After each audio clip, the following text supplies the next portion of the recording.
இருந்தா சட்டப்படி நீங்க என்ன செய்யணுமோ அத செய்யுங்க. அதுக்கு நான் குறுக்க நிக்க மாட்டேன். மாமா அந்த வலி பொய் சொல்றாமா. நான் சத்தியமா அவகிட்ட தப்பாலாம் நடந்துக்கலாமா. நீ தப்பு பண்ணலனா அத நீ கோர்ட்ல நிரூபி. என்கிட்ட சொல்லி எந்த பிரயோஜனமும் இல்ல. பைரவி நான் சத்தியமா எந்த தப்பும் பண்ணல பைரவி. வள்ளிய வேணும்னே யாரோ பொய் சொல்லிருக்காங்க. வள்ளி சொல்றது எதுவுமே உண்மை கிடையாது. என்ன நம்ப சிவா. நான் எந்த தப்பும் பண்ணல சிவா. அவ பொய் சொல்றா சிவா. சஞ்சய், நான் சொல்றேன்னு தப்பா நினைச்சுக்காத. வள்ளி எதுக்காக இப்படி பொய் சொல்றான்னு எனக்கு தெரியல. சத்தியமா ஆறுமுகம் அவகிட்ட தப்பா எல்லாம் நடந்திருக்க மாட்டாரு. பைரவி நீ என்னோட ஃப்ரெண்டு. நீ சொல்றத நான் கேட்கலாம், ஆனா கோர்ட்டு கேட்காது. எதா இருந்தாலும் நீ கோர்ட்ல தான் நிரூபிக்கணும். ஆறுமுகம் சொல்றது பொய்யா இல்ல வள்ளி சொல்றது பொய்யான்னு என்னால முடியும். நீ சொல்ற மாதிரி இவர் எந்த தப்பும் பண்ணலன்னா இவரே தான் அந்த கோர்ட்ல வந்து நிரூபிக்கணும். ஆனா இப்ப நான் ஆறுமுகத்தை அரெஸ்ட் பண்றேன்.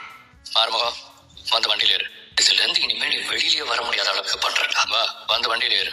பைரவி சத்தியமா நான் எந்த தப்பும் பண்ணல பைரவி. என்ன நம்ப பைரவி. பைரவி ஆறுமுகத்தை 2 நாள் நான் ஸ்டேஷன்ல தான் ரிமாண்ட் பண்ணி வச்சிருப்பேன். மண்டே தான் கோர்ட்ல ப்ரொடியூஸ் பண்ணுவேன். அதுக்குள்ள நீ ஆறுமுகம் தப்பு பண்ணலன்னு நிரூபிச்சினா நானே இந்த கேஸை க்ளோஸ். ஆனா ஒருவேளை உன்னால நிரூபிக்க முடியலன்னா என்னால ஒண்ணும் பண்ண முடியாது. ஆறுமுகம் ஜெயிலுக்கு போறத என்னால தடுக்க முடியாது. இந்த வள்ளிக்கு வேற ஏதாவது மோட்டிவேஷன் இருக்கு. கண்டிப்பா அது என்ன நான் கண்டுபிடிப்பேன் சஞ்சய். ஆறுமுகம் வந்து வண்டியில ஏறு. அம்மா என்ன சந்தேகப்படாதமா. சத்தியமா நான் எந்த தப்பும் பண்ணலமா சிவா. நான் எந்த தப்புமே பண்ணல சிவா. என்ன நம்ப சிவா. இன்ஸ்பெக்டர் சார் ஆறுமுகத்தை கூட்டிட்டு வாங்க.